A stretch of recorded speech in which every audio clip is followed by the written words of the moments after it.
Hai semuanya, selamat datang di video presentasi kami. Perkenalkan, kami dari kelompok 5 kelas KM 4307.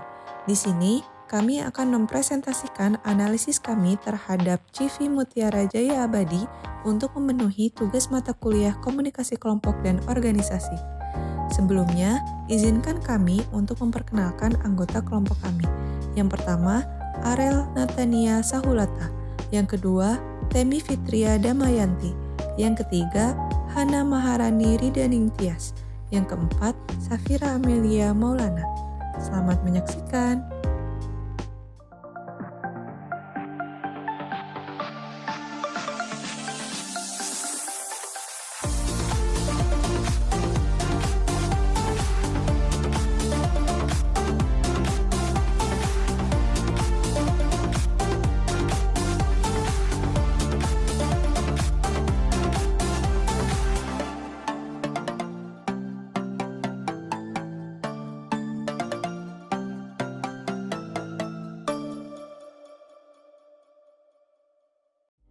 Saya Arel. Untuk memulai presentasi ini, saya akan menjelaskan sejarah perusahaan. Bapak Imam Sarjono adalah seorang pemilik perusahaan travel PT Ijabah Umroh dan Haji. Pada awalnya beliau tidak merencanakan untuk mendirikan CV Mutiara Jaya Abadi. Namun seiring berjalannya waktu dan dengan melewati beberapa proses, akhirnya didirikanlah CV Mutiara Jaya Abadi ini pada tahun 2010 dan berhasil mendapatkan izin pada tahun 2011. Merek produk dari CV Mutiara Jaya Abadi adalah Rumah Hijab Az-Zahra. Tentunya seperti namanya, produk yang ditawarkan yaitu beragam pakaian muslim, mulai dari gamis, tunik, kerudung, kemeja, dan lain-lain. Saat ini, Rumah Hijab Az-Zahra telah memiliki satu kantor dan workshop di Bandung Barat dan satu outlet di kota Bandung. Selanjutnya, visi dan misi perusahaan. Visi dari CV Mutiara Jaya Abadi adalah menjadi perusahaan yang menghasilkan konveksi dengan kualitas tinggi untuk pasar nasional dan pasar internasional. Dari visi ini dapat kita pahami bahwa CV Mutiara Jaya Abadi ingin menjadi perusahaan dengan kualitas produk yang tinggi agar dapat bersaing, agar dapat bergerak tidak hanya di pasar nasional tapi juga di pasar internasional. Selanjutnya, misi perusahaan ini adalah menciptakan kualitas dan keragaman produk dengan harga bersaing dan secara konsisten melakukan kerjasama. Misi ini tentu berkesinambungan dengan visi yang telah disebutkan sebelumnya, di mana CV Mutiara Jaya Abadi ingin menjadi perusahaan yang menghasilkan produk yang beragam namun juga tetap mempertahankan kualitas yang tinggi agar dapat bersaing dengan harga yang telah dipatok di pasaran. CV Mutiara Jaya Abadi ini juga ingin terus melakukan berbagai kerjasama dengan perusahaan lain ataupun dengan pihak lain. Sekian presentasi dari saya. Presentasi ini akan dilanjutkan oleh teman saya, Temi.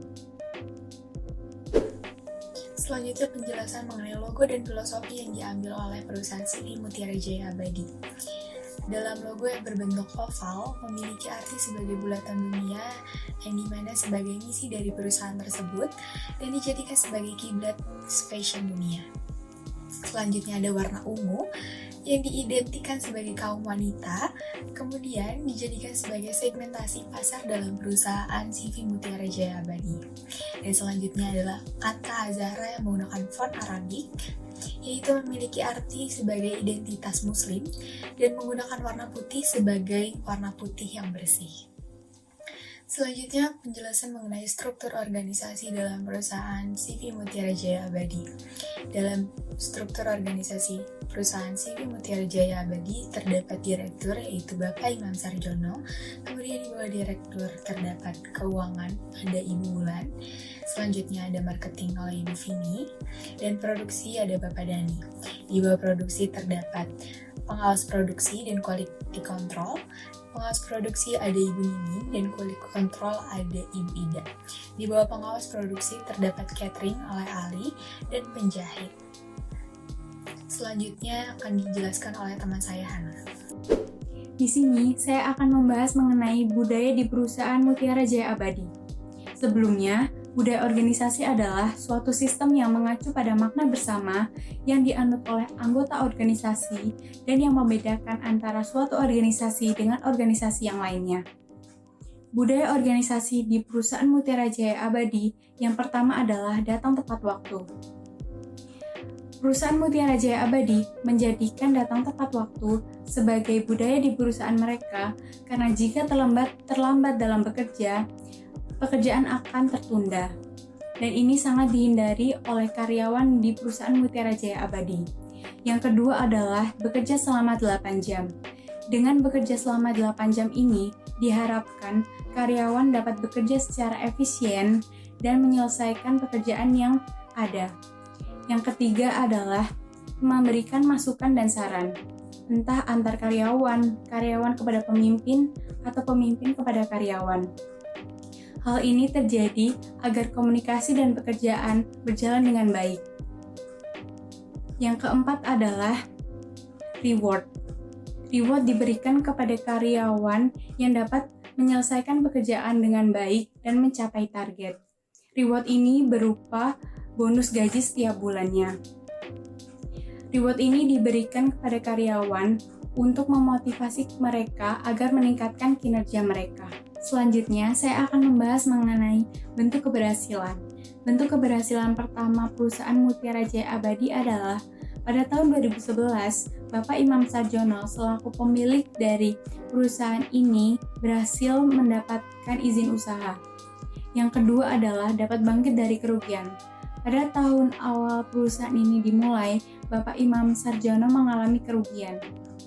Oleh karena itu, beliau mengubah sistem manajemennya sehingga dapat bangkit dan mendapatkan keuntungan di tahun-tahun berikutnya. Yang ketiga adalah memperbanyak jenis produk yang diproduksi dan dijual. Pada awalnya, perusahaan ini hanya menjual pakaian saja. Namun setelah berkembang, perusahaan ini memperbanyak variasi produk yang diproduksi dan dijual seperti berbagai macam jilbab, mukena, baju koko, dan lain-lain. Yang keempat adalah perusahaan ini terus berkembang. Dari yang awalnya hanya berjualan dari mulut ke mulut, perusahaan ini sekarang memiliki 2 toko. Selain itu, perusahaan ini juga menerima pesanan secara online. Yang kelima adalah merambah pasar internasional. Reseller dari perusahaan ini hampir dapat ditemukan di seluruh Indonesia. Namun tidak hanya itu, perusahaan ini juga memiliki produk yang dapat ditemukan di luar negeri seperti Brunei, Malaysia, Arab, dan Australia. Penjelasan selanjutnya akan dijelaskan oleh teman saya, Safira. Di sini saya akan menjelaskan mengenai pola arus komunikasi.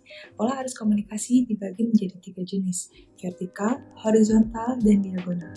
Pola arus komunikasi vertikal yaitu komunikasi yang berlangsung dari atasan kepada bawahan atau dari bawahan kepada atasan. Pola arus komunikasi vertikal juga dibagi menjadi 2 jenis, yaitu top down dari atasan kepada bawahan atau bottom up dari bawahan kepada atasan. Kemudian jenis yang kedua adalah pola arus komunikasi horizontal. Komunikasi horizontal di sini yaitu di mana dua belah pihak yang memiliki kedudukan yang sejajar dalam organisasi tersebut. Kemudian jenis yang ketiga adalah pola arus komunikasi diagonal, di mana komunikasi berlangsung antara dua belah pihak yang tidak memiliki kedudukan yang sejajar di dalam organisasi tersebut. Dari hasil wawancara kami dengan Bapak Imam Sarjono bahwasannya CV Mutiara Jaya Abadi mengadakan pertemuan meeting yang dilakukan setiap minggunya yang berguna untuk mengevaluasi dan mengetahui bagaimana perkembangan perusahaan tersebut. Selain itu juga, atasan mempersilahkan kepada karyawannya untuk menyampaikan keluh kesah dan permasalahan yang terjadi di perusahaan tersebut. Dengan demikian, atasan akan memberikan solusi dan juga masukan kepada karyawannya untuk mengatasi masalah dan keluh kesah yang dirasakan oleh karyawannya. Dari pemaparan tersebut, kita dapat melihat bagaimana pola arus komunikasi vertikal yang terjadi di CV Mutiara Jaya Abadi. Selain itu juga, pola arus komunikasi horizontal juga terjadi di perusahaan tersebut, di mana staf atau karyawan yang memiliki kedudukan yang setara atau sejajar dapat berkomunikasi langsung tanpa melalui perantara atasannya. Selanjutnya di sini saya akan menjelaskan mengenai jaringan komunikasi. Berdasarkan hasil wawancara kami dengan Bapak Imam Sarjono, dapat disimpulkan bahwa struktur jaringan komunikasi yang dijalani oleh Bapak Imam Sarjono yaitu struktur roda atau bintang, di mana struktur perusahaan beliau memiliki posisi pemimpin yang jelas dan memusat. Selain itu juga, setiap komunikasi yang terjadi mengenai perusahaan berjalan atas sepengetahuan Bapak Imam Sarjono selaku direktur sekaligus pemilik perusahaan tersebut. Meskipun komunikasi yang terjadi selalu atas sepengetahuan Bapak Imam Sarjono selaku direktur, tetapi tidak semua komunikasi harus dilalui atau disampaikan langsung melalui direktur. Akhirnya kita telah sampai di penghujung video. Terima kasih telah menyaksikan video presentasi kami hingga selesai. Mohon maaf apabila masih terdapat kekurangan dari segi analisis dan penyampaian dari kami. Sampai jumpa di lain kesempatan. Dah.